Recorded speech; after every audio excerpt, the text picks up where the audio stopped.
Man, you know how, like, sometimes you set out to do something in particular, and that's just not what happens? I fucking, oh my god. I meant to study. I literally meant to study. And I did. I got a good portion of the way through my chapter. And then I just got hit again. More odds of inspiration, getting shit done. Only it's like spirit waits until my brain is occupied with something else. Like I'm supposed to be learning all about cardiorespiratory training right now.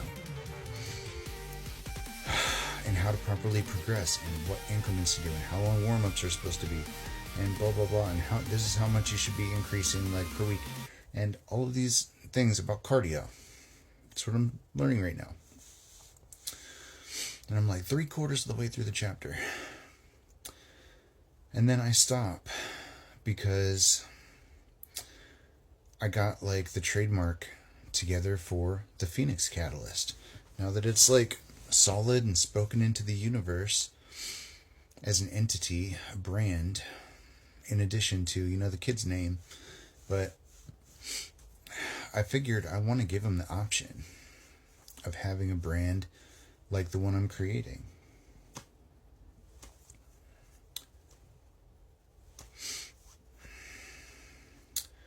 So I found a way to incorporate it. I ended up, I always wanted to start a nonprofit. So I got the trademark together and the, what's it called? The icon, the logo. I got the logo and the name trademark, and I organized all of the events that the nonprofit is going to be doing. Food drives and tree plantings and beach cleanups and park cleanup, and one variable activity that's going to be like close to the hearts of the people, whether that's cancer funds or MS walks or suicide prevention, wildlife rehabilitation, like whatever it might be. Something that's close to the people involved in the charity, in the organization. So we've got 3 things that'll happen once a year each that are solid, that will continuously be a force of good in the community, and that could happen at a distance too. It doesn't matter whether it happens locally or whether it happens in random cities that we travel to. That would allow for people to connect in a way that like people that are part of this community that haven't actually met each other. It's an opportunity to go to a new city and do a food drive, and like everybody gets together for an event, and then the next day is a down day where you just get to like hang out and do a social event kind of thing. So it's an opportunity to network and connect with people that you might not have had an opportunity to do that with ever, while giving back to your local community or the local community of a place that actually needs it. So that's what I've been thinking about. And of course that came along with integrating all of that information onto my website and creating links and making sure that, the intellectual property is there, yes, but that I have a plan. Like I looked into the fees that it takes to start a nonprofit. I looked into the requirements for the board of directors and all of the intricacies, because running a nonprofit is more often than not a intense little project. And I think I found a way to make it relatively passive. Like, there's going to be a couple times a year where it requires attention and a lot of planning. But aside from a few events a year that are just as much play as they are work, I think it'll be very doable and reasonable, and I will finally, after all this time, have a nonprofit that I will be able to put not just my name on, but a legacy on. That will be able to humanitarian, the the stars, what we split to here, but something that will be good for my family, for my friends, for me, for whatever kids I have. It's not even necessarily about giving the kid something that he'll have to take care of.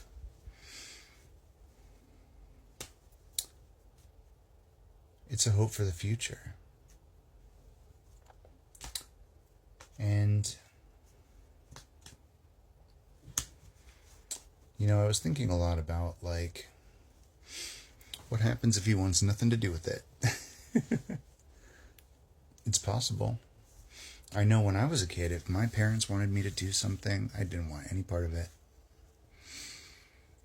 If it was my idea, I was down. But if it was their idea, no. And that could happen, I was thinking about that, what if? And it's going to be a no pressure situation. I know there's certainly things that, like with my grandma, how we never really saw eye to eye in life, but she became my biggest supporter, one of them, on the other side. Still is.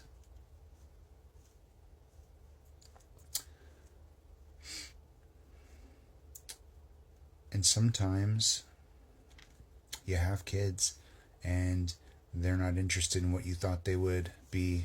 You leave a legacy for them and they're just like, how about I do my own thing? And that has to be okay. Because whatever path he carves is going to be his own too. My path was my own. If somebody else was walking this line, this legacy, and they wanted to hand it off to me, there's a good chance I would have been like, I'm good. But there's always the chance that he will want it, and that he will step into it, even if it's just there for him.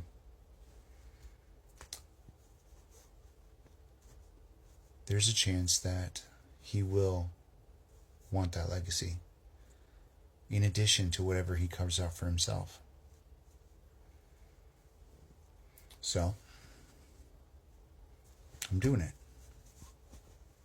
For myself. And for people.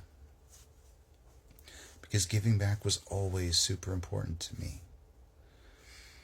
And I wasn't sure how I was going to do it. At first I wanted to plant trees because my twin flame was planting trees. And then I was like, well, I could volunteer at this wildlife center, but they never called me back. And that was a choice they made. But every closed door, it's not really a closed door. It just wasn't your door. Sometimes you have to make your own door. Sometimes you have to clear the path for others so that they can follow their own path in the same direction you're going. That's what alignment is. Two people that are like, yeah, I'm going that way. They wind up going together because that's where they're both going.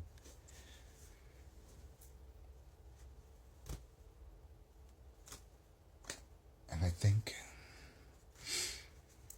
part of me thinks that this legacy I'm leaving behind isn't just a logo and a nonprofit. It's my journey. It's these messages. Things that, parents might not be able to remember every little thing they wanted to say to their children. But, someday, maybe he'll get to go back and watch this. See how it all came to be. What the intentions really were, and know that whatever he wants to do is fine.